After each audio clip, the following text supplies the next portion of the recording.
halkani waxaa ka dhacay gubitaan jirdil jarjarid iyo dil iyo codsi xasaanad ka qaadis guddoonka baarlamaanka federaalka Soomaaliya ma ahan magafihii Liibiya ee ku shacbaxay arxan darada madax furashadana ku sii deyn jiray dhalinteenii tahriibayaasha balse waa mataankoodii Soomaaliya oo kuwii ku diirka ahaa liif ka saartay saxariir iyo rafaad inay bidaanna ku balamay waliba iyagoo ku gaashaaman xasaanad xillibaannimo si aysan u beegsan haliyada ah gacanta sharciga ee u dhaartay ilaalinta nafta iyo maalka shacabkooda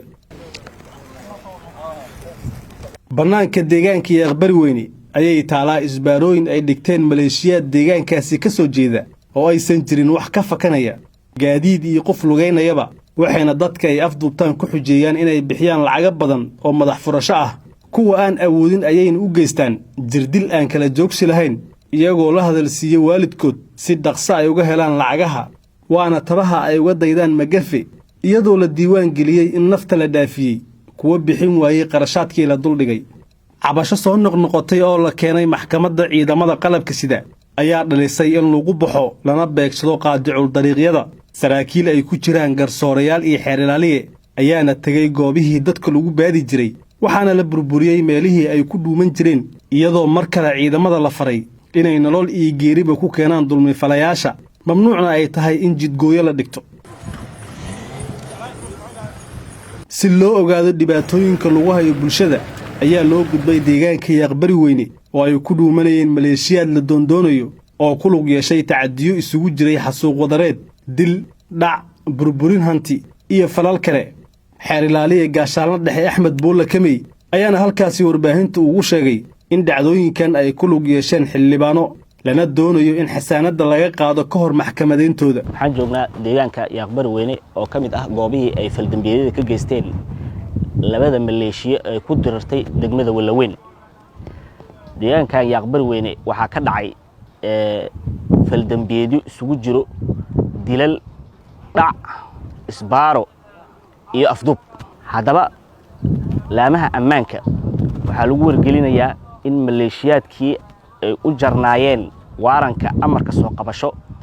haatan ay maxkamaddu ka soo saartay xukun dil toogasho ah waxaan lagu wargelinayaa in ay nolol iyo geeriba ku keenaan sidoo kale laamaha ammaanka waxaa lagu wargelinayaa in degmada Walaweyn aysan wax isbaara ah dhigan karin labada maleeshiya ee ku dirtay degmadani sidoo kale waxaa la ogol yahay oo kaliya hal control oo maamulka degmada iyo laamaha ammaanka ay isla og yihiin sidoo kale sida hore aan u ballan qaadnay waxaa jira mas'uuliyiin xasaanad leh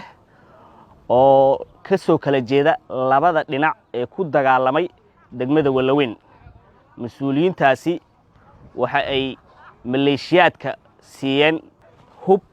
rasaas lacago sidoo kalena waxay ka difaaceen afka oo dhanka social media ay taageero iyo difaac la hortaagan yihiin mar walba haddaba waxaan soo aruurinay ama helnay cadeymo fara badan oo cadeynaya in mas'uuliyiintaasi xasaanada leh ay taakuleeyaan ama ay hoos yimaadaan maleeshiyaadkii ku dagaalamay degmada Walaweyn waxaan horgeyn doonaa cadeymaheena iyo codsi xasaanad ka qaadis guddoonka baarlamaanka federaalka Soomaaliya iyo guddiga anshax marinta baarlamaanka federaalka Soomaaliya sidoo kale waxaa la tegay deegaanka Dudumay oo dhawaan lagu gubay waayeel 60 sano jir ahaa dhimirkana ka xanuunsanayay iyadoo la dul istaagay goobihii faldambiyeedka uu ka dhacay halkaasi oo fariin looga diray maleeshiyaad deegaankaasi ka soo jeeda oo baxsad ka ah cadaaladda kuwaasi oo qayb ka ahaa dagaal beeleedyo iyo falkii gubidda labada taliye ee kala ah taliyaha guutada 7aad ee ciidanka xoogga dalka Soomaaliyeed iyo taliyaha saldhigga booliiska degmada Walaweyn waxay faran yihiin in ay la dagaalamaan in maleeshiyaadka labada dhinac ay dhigtaan wax isbaara ah ama aqbari weyn ha ahaato ama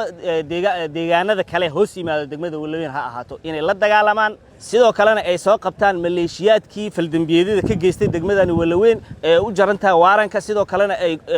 xukunka dil toogashada ay ku xukunta maxkamadda darajada koowaad ee ciidamada qalabka sida dadaaladan ay hormuud ku tahay maxkamadda ciidamada qalabka sida laguna beegsanayo dambiilayaasha huriyada dagaal beeleedyada